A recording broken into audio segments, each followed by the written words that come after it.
બાપ છે ને કોઈ દિવસ મોઢા પર દેખાડે નહીં. પપ્પાની એક વ્યાખ્યા છે, આખા ઘરને હસાવી લેશે. પોતાને રડવું હશે ને તો કોઈ ખૂણામાં રડી પડશે. મમ્મી પ્રત્યક્ષ રડે અને પપ્પા અપ્રત્યક્ષ રડે. ગમે એટલા આપણે મોટા થઈને વિશાળ કેમ ન થઈ જઈએ, પણ મા બાપનું ઋણ તો ચૂકવી જ નહીં શકીએ. જે એમણે આપણા માટે કર્યું છે ને આપણે નહીં કરી શકીએ. આજની તારીખમાં તમે કોઈ પણ ઘરમાં જજો, ડાઇનિંગ ટેબલ હશે બધાના ઘરમાં, 5 કે 6 ખુરશી કે 4 ખુરશી હશે. એ ખુરશીઓ બોલતી હશે. આપણે ક્યારે સાંભળ્યું નહીં હોય કે પોતે તમે સમૂહમાં બેસતા નથી, મને તમારા ઘરમાં રાખી શું કામ છે? બોલતી હશે. આપણી ખુરશીઓ મહેમાનો આવીને ઉપયોગ કરે. આખું પરિવાર ક્યારે સાથે ન બેસે આ ખુરશીઓ ઉપર. ખુરશીઓ મુરઝાઈ જતી હોય. શું કામ રાખો છો? બેસતા તો નથી સાથે. દીકરો ને વહુ ક્યારેક બેસતા હોય, દીકરીને જમાઈ ક્યારેક બેસતા હોય, સંતાનો ક્યારેક બેસતા હોય, મા બાપ ક્યારેક બેસતા હોય, એક સાથે ક્યારેય ન બેસતા હોય. ખુરશીઓને પણ રાજી તો કરો બાપ, પણ શું કરીએ? હાથમાં ઘડિયાળ છે પણ હાથમાં ટાઈમ નથી. આ કડવું સત્ય છે.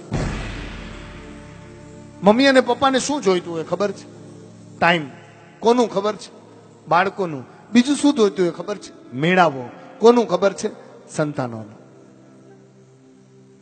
શું કરે મમ્મી પપ્પા? કઈ નહીં, તો સાંજ થાય ને પછી એમને ટીવી સિરિયલ બહુ ગમે એટલે આ સિરિયલ જુએ, આ સિરિયલ જુએ, આ સિરિયલ જુએ. ખોટું. આ ઘરમાં કુટુંબ અને પરિવારનું વાતાવરણ નથી મળતું એટલે સિરિયલોમાં કુટુંબ અને પરિવારનું વાતાવરણ શોધ્યા કરે છે. બાપ, અડધા કલાકનો મેળાવો કરો, સિરિયલોની જરા યાદ નહીં આવે એ લોકો. But we don't have time. ઘરમાં એક પુત્રવધુ હોય કે દીકરી હોય, ટાઈમ જ નથી. દોડાદોડી કેટલી. બાપ, એમાંથી ટાઈમ કાઢજો. કારણ કે એસએસસી નું રિઝલ્ટ આવ્યા પછી કોલેજના ફોર્મ માટે પગમાં જોડા હોય અને પગમાં પીડા હોય ન હોય છતાં પણ લાઈનમાં ઉભા રહેવું.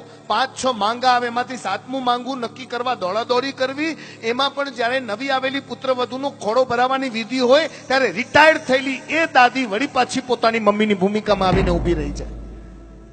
નોન સ્ટોપ લિમિટેડ 18 વર્ષ મમ્મી પપ્પા આપણને આપે છે. આફ્ટર ધ ટાઈમ આપણે 18 મિનિટ નથી આપતા. ઘરમાં પણ કદાચ ફ્રી હોઈએ તો વોટ્સઅપ અને ફેસબુકના કારણે આપણે આપણા દાદા દાદી, મમ્મી પપ્પા, નાના નાનીને માઇનસ કરી નાખીએ છીએ લાઈફમાંથી. પછી જાય તો બહુ યાદ આવે. શું ફાયદો બાપ? કે ઘરમાં જો મા બાપ હોય ને તો યુરોપ અને દુબઈની ટૂર પણ પછી પહેલા એમને પૂરો ટાઈમ આપી દો. ફરો તો એમની સાથે, જાઓ તો એમની સાથે. વાઈફે ઘરમાં દીકરાને કહી દીધું, એક કામ કરો, આપણી એનિવર્સરી છે, હા, તો કે આજે મમ્મીને ફરાવા લઈ જાઓ. જેવી રીતે મને ફરાવો છો એવી રીતે જ મમ્મીને ઊંચ શીખવાનું, મમ્મીને ચુમ્મી આપવાની, મમ્મીને ઘોડાગાડી પર બેસાડવાનું, મમ્મીને મૂવી દેખાડવાનું. દીકરાએ વાઈફે કીધું એમ કર્યું. આખો દિવસ પોતાની એનિવર્સરીની ટીપ આખી મમ્મીને આપી. મમ્મી ખુશ થઈ ગયા. આવું મારી સાથે ક્યારે નથી થયું. મમ્મીએ વિચાર કર્યો હું સરપ્રાઈઝ આપું. દીકરાનો જન્મદિવસ આવવાનો હતો, સાયલેન્ટ રિસોર્ટ બુક કરાવ્યો બંને માટે. બરાબર 2 દિવસ અગાઉ બાનું મૃત્યુ થયું અને 1 દિવસ અગાઉ સાયલેન્ટ રિસોર્ટમાંથી ફોન આવ્યો, તમારા નામની બુકિંગ છે. કોણે કરાવી? આ ખાલી જગ્યા નામે. હાઈલા, આ તો મારી મમ્મી. તરત વાઈફજી બોલ્યા, તમે એમને ટીપ આપી ને, એમણે તમને ટીપ આપી છે. આ નાનકડી ટ્રીટ આપી તમને. આ બા છે હો, બાકી ન રાખે, આપી દે. સમય આપજો એમને. એ બેઠા હોય ને એમના પગ દબાવવાનું, બેસવાનું. માથું દુખતું ન હોય, એ ના જ પાડશે, મને કાંઈ નથી થતું, મને કાંઈ. એ તમને સેવા કરવા નહીં આપે, નહીં આપે, નહીં આપે. પણ તમે 54 વર્ષના થઈ ગયા હો, એક દીકરાના એક દીકરીના બાપ થઈ ગયા હો, તો પણ તમે મમ્મી સામે ઉભા રહો તો સમજવાનું હું બાળક પહેલો છું બાપ. જો કોઈ મારા પગ દબાવે તો હું મારા દીકરાઓની હાજરીમાં મારા મા બાપની સેવા કરી જાઉં. બહુ સુંદર રચના છે. એમાં મેં 2 લાઈનો ઉમેરી છે. સ્તવન છે પ્રભુજીનું, એમાં 2 લાઈનો ઉમેરી છે મા બાપની. બહુ ધ્યાનથી સાંભળજો અને યાદ રાખજો. 18 વર્ષ આપે છે, ઓછામાં ઓછા 18 વર્ષ. એમાં દીકરામાંથી નિવૃત્ત થાય છે પણ દીકરીમાંથી મા બાપ નિવૃત્ત ન થાય. જેવી સાસરે જાય ને ચિંતા ડબલ થાય. વધારે ને વધારે પિયરે આવે ને તો એવો સમય આપે, એવો સમય આપે કે પોતાના ભાગની 2 સાડી પણ દીકરી જતી હોય ને, લઈ જા બેટા, આવે મને તો જરૂર નથી, આપી જ દે. હો, આ બા છે બાપ.